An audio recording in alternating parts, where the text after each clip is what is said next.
In this video, I'm going to show you how to add a background in Photopea.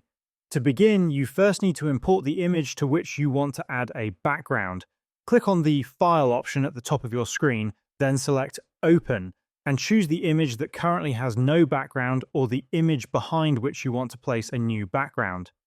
Once the image is open on your canvas, you can decide whether you want to use a background from your own device or choose one directly from Photopea.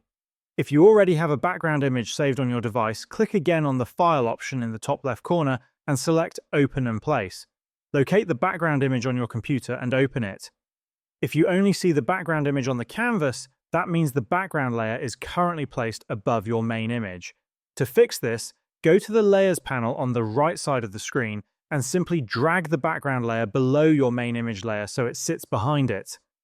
After placing the background correctly, make sure the Move tool is selected and enable the Transform Controls option from the top toolbar. This allows you to resize, reposition, and adjust the background freely until it fits perfectly within your canvas. You can scale it, move it, or align it however you like to achieve the desired look.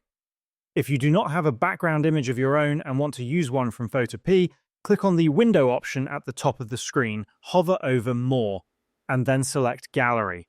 This will open Photopea's built-in gallery where you can find a large collection of stock images.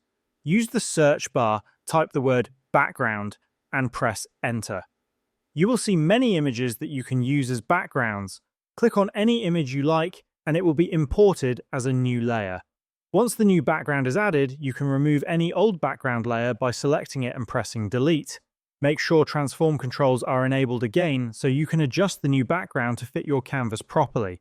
Resize and position it as needed until everything looks right, and your background will be successfully added. And this is how you can add a background in Photopea.